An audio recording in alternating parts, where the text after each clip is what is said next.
Welcome. I'll start over. Welcome to the Jake for the State podcast, coming at you in the middle of the afternoon to talk about some 2A issues. And tonight, over in Caddo County in Hinton, my own father is launching the Caddo County chapter of OK 2A. So he's excited about it. I'm excited about it. Anytime we can establish strongholds of liberty around the state of Oklahoma, I get excited about it. So I wanted to bring your attention to that. I thought might as well talk about a few other 2A issues that's happening. Some craziness in Canada. And then looking at, of course, the Jordan Salinas heroic step in, saving lives by exercising his Second Amendment right. I love the story. And then a major gun manufacturer is taking a big stand, pushing back on gun regulation. I love what they did.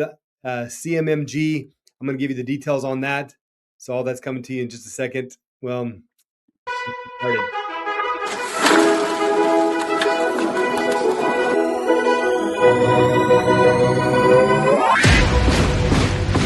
This is the Jake for the State podcast, and this is the call for every red-blooded, God-fearing, liberty-loving patriot to prepare yourself, take your position, stand your ground, and advance the cause of freedom. Let's go. All right. Advancing the cause of freedom, that's what we do. Before I get into this, have to give a big shout out to our sponsors, of course, Modus Health. You know about them because I talk about them all the time out in Yukon, Oklahoma. But if you've been dealing with chronic pain, neuropathy, joint issues, or if you're just feeling like your body's not working the way it should, you got to go check out Modus Health, Dr. Jeremy Moss. And what I like to say about them is they don't just help you mask the symptoms with meds or push you towards surgery. So Dr. Jeremy Moss and his team, they dig into the root cause. And what I love is they actually look at how your brain, your nerves, your joints, and your overall systems are actually communicating with each other. That's they deal with functional medicine. I love functional fitness because functional fitness teaches how the whole body works together. That's what they do in the functional medicine realm, teaching you how the whole body works together. They look at things like neurological rehab, spinal decompression, shockwave therapy, and other natural approaches. So it's where my wife and I go. We've been going there for quite a while and have seen some amazing results. So you have to go check them out. Modus Health in Yukon, modushealth.com. Also, love Stevens Trucking because they are an Oklahoma family-owned company that just grew from the ground up. You know, Mr. Stevens had one truck. He turned that into, I don't know how many they have. I need to find that out. But when you look down the road, when you see Stevens Trucking, just know that is an Oklahoma homegrown company. They offer the best in trucking. So if that's anywhere in your realm of needs, that's who you reach out to. Stevens Trucking. Great family, great company. All right. First, I want to look at a major contrast with the great state of Oklahoma and other liberty-loving states. Compare that to can we call them straight out communists, the communist country of Canada? I don't know, but it sounds a lot like it, especially when you listen to stuff like this coming from their own law enforcement, the Pride of Toronto. Check, you probably heard this. This is a little bit old. About 10, 11 months old. But still relevant when we're talking about preserving our ability to carry, our right to defend ourselves, our great Second Amendment, something they do not enjoy in Canada. Check it out. To prevent the possibility of being attacked in your home, leave your fobs at your front door. Because they're breaking into your home to steal your car. They don't want anything else. A lot of them that they're arresting have guns on them, and they're not toy guns. They're real guns. They're loaded. So just give up. Just leave your keys at the front door. He's saying, hey, they're only wanting your car. So just make it easy for them. the entire concept of self-defense is so foreign to them that they're just like, give them the keys. Don't even try to resist.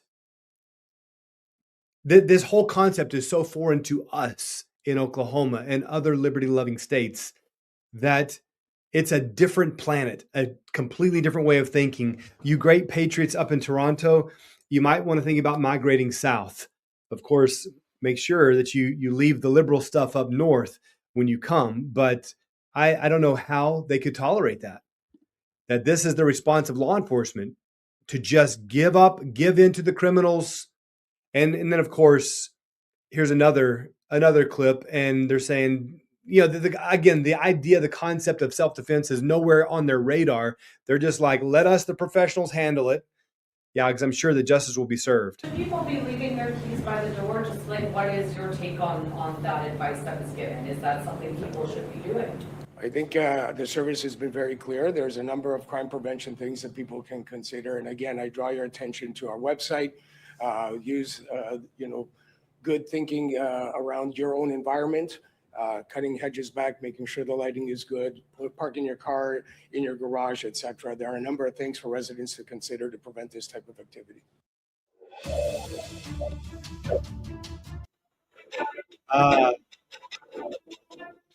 Trim your hedges. That's the advice of the law enforcement, is just get your hedges trimmed, and this is going to deter criminals. Now I'm looking for the contrast here. I thought it was in that clip, but evidently it's not. The contrast is in the great state of Florida. Let me see. I think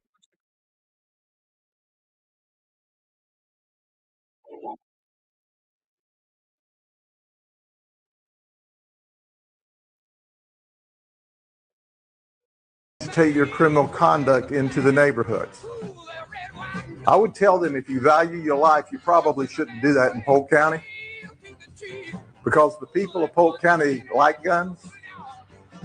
They have guns. I encourage them to own guns. This American officer.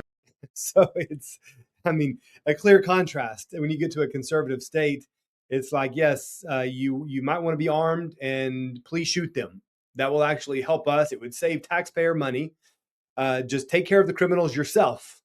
That's how we operate. It's how we understand things in a country where we understand God gives us the right to self-defense. The government does not give us that right. The government cannot take that right away. When the government attempts to do that, we resist that. We defy that. And it is, wow. I'm thankful once again to live in the greatest nation in the world, and I believe the greatest state in the nation, in Oklahoma. So, but there's some other great ones, Florida, Texas, others that are going to fight to preserve your Second Amendment rights. So, I had to highlight that story today, talking about the Second Amendment. I have on my mind the issue out in Idaho with Jordan Salinas and his courageous stand against a mass shooter who could have taken out so many more lives. I believe 3 totaled in, I don't know if that 3 includes him. I know that at least 2 were killed, and the report was 3 were dead. I don't know if that third person is him, because he did kill himself and wounded several others. I think 7 others. There were at least a couple of those that were in critical condition. But again, you have a true patriot who took training serious. Once he saw other mass shootings happening around the state, he got serious about training and carrying, and thank God he was. He was not a vigilante. He was just a free citizen exercising the natural right of self-defense and the defense of others. I love it, because it's not just about self-defense. It's actually, especially in this case, when you have the opportunity, when Jordan had the opportunity to actually defend others and save the lives of many others.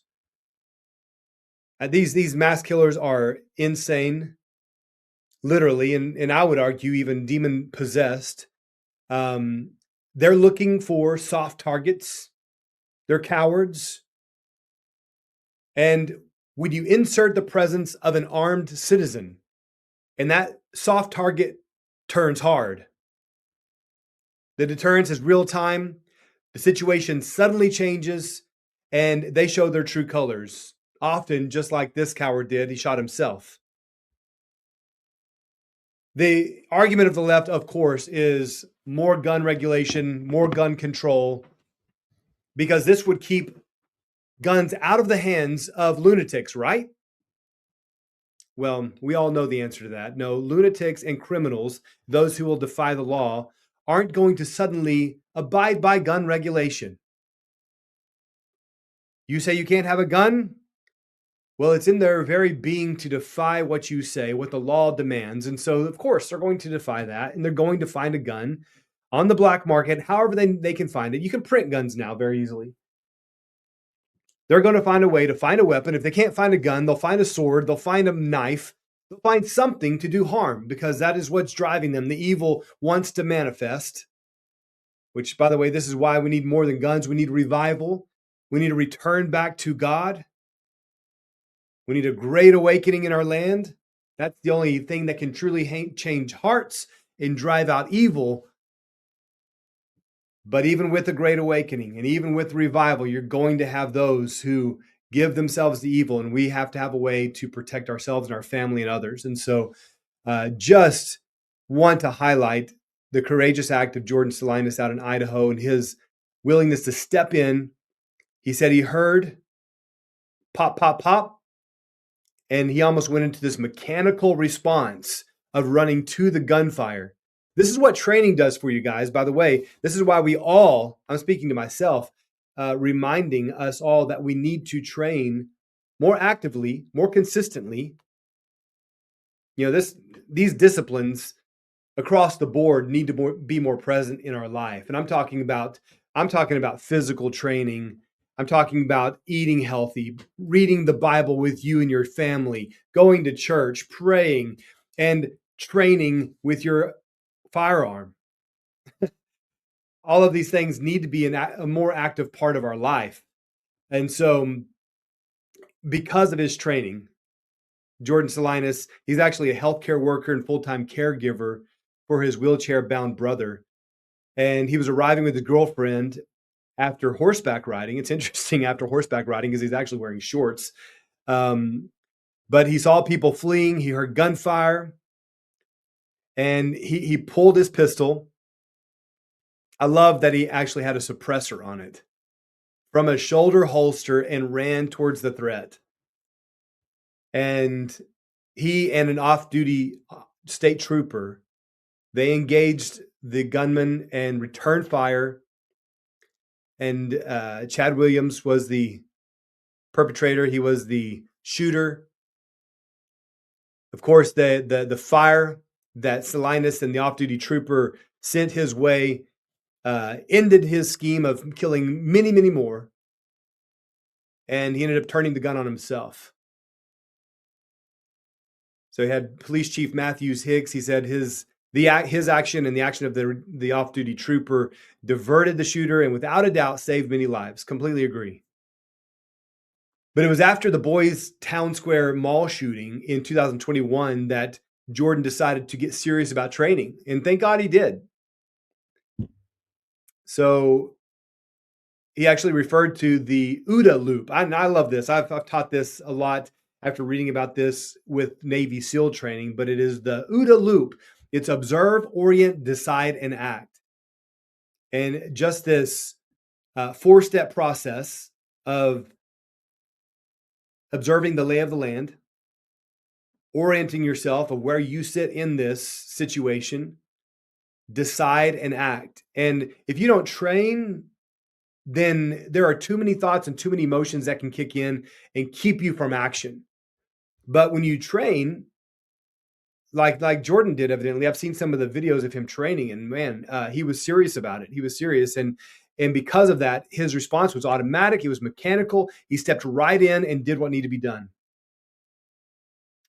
So, great reminder to all of us that since we live in a nation that doesn't tell you to leave your key fobs at the front door for the criminals, now we have the actual ability, therefore the responsibility to protect our home, to protect our person, to protect our family and our community. Let me say that again. We have the ability, the God-given right, protected by our Constitution, and hopefully by our statutes as well. But we have all of that. We have that ability. Therefore, we also have the responsibility. And with that responsibility needs to come skill and action. Thank God we're not in Canada. Because we're not, we need to be ready. We need to be ready. And this situation in Idaho is a great reminder of how ready we must be. I'm going to shift gears here to a story with CMMG, a large gun manufacturer, and they have come out and saying that they will only sell state and local government agencies the same configurations, parts, magazines, and suppressors that those jurisdictions allow ordinary citizens. From a quote from CMMG, "We do not have two classes of citizens in this country. We are all subject to the Constitution." Beautiful. Beautiful.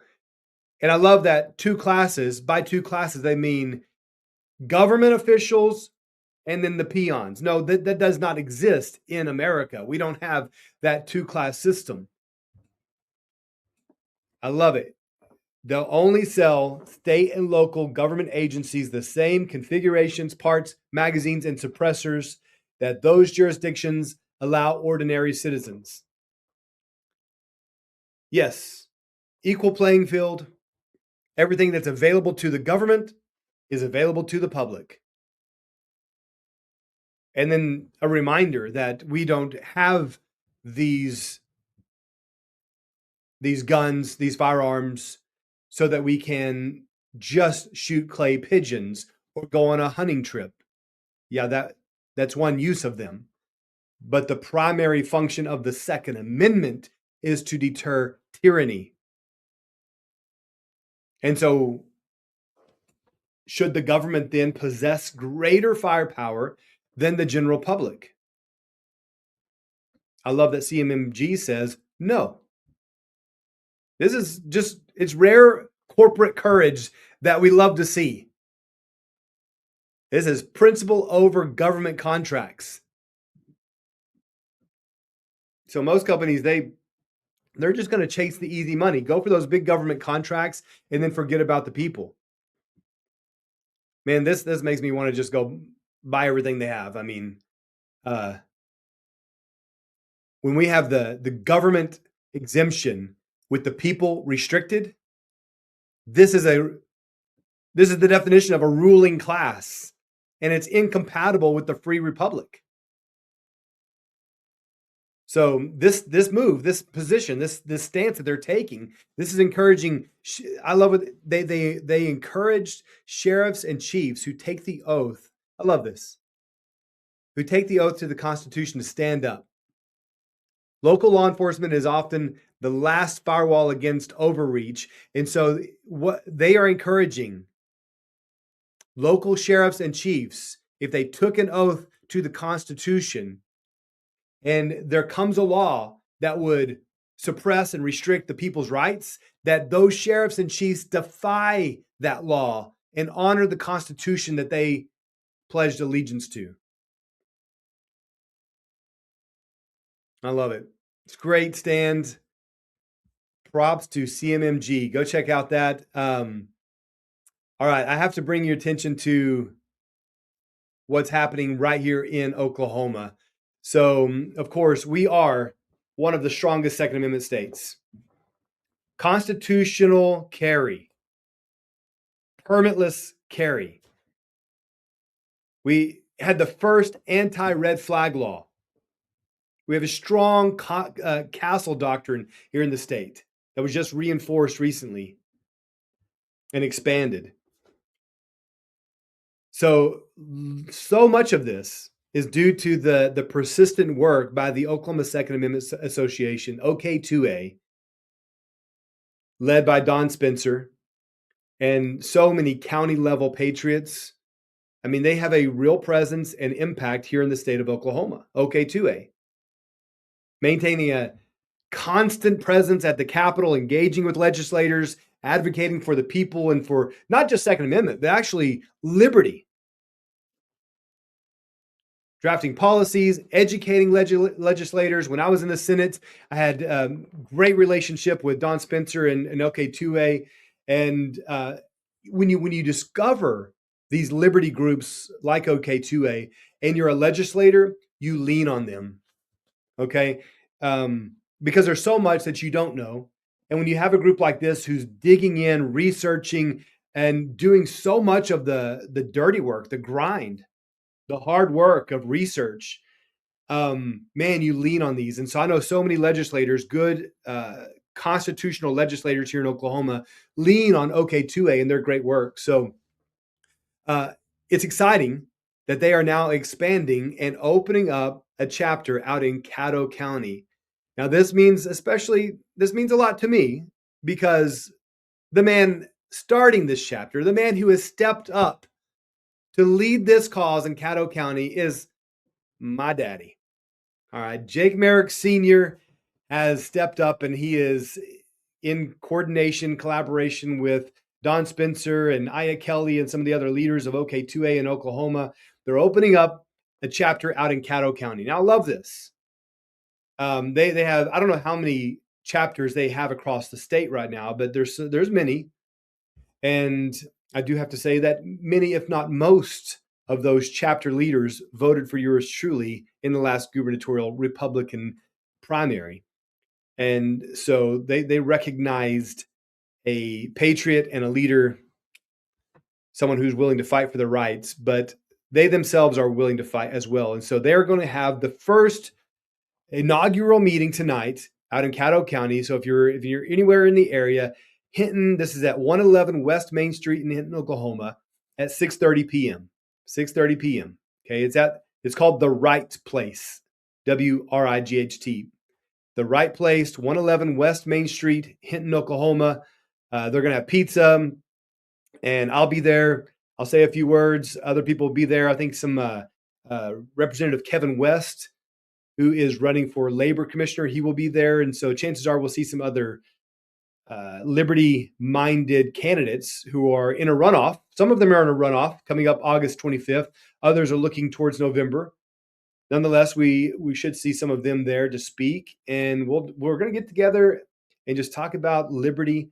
And these are always great events. So if you can make it, it's at 111 West Main Street, Hinton, Oklahoma. You can give my dad a call. And let me see, I'm not going to give his phone number just in case he doesn't want it out to everybody. But you can also go to ok2a.org and find out more there. All right. Another big reminder just to, again, check out motushealth.com, stevenstrucking.com, great sponsors of this show. And, a reminder that our Second Amendment is not just about hunting or sport. It's about whether we can remain a free people or will we slowly accept two classes of citizen, the restricted and the exempt. No, we refuse that dichotomy. And we're going to say we have a God-given right the government can't take away. Canada's advice is give them your keys. Avoid the conflict. Just lay down. But right here in America, we fight back. Right here, we make it clear that if you're going to break the law, there are consequences. And we're going to make it clear that we're not going to let our right to carry be infringed. It shall not be infringed. And again, props to Jordan Salinas over in Idaho and his courageous stand, deterring the shooter from taking more lives. We need more like him. We should all follow in his example with more intentional training. He didn't ask me to do this and doesn't pay me to do it, but I would say go check out Cop's Gun Shop. Okay, I just say that because he's a great friend of mine, supporter during my campaign.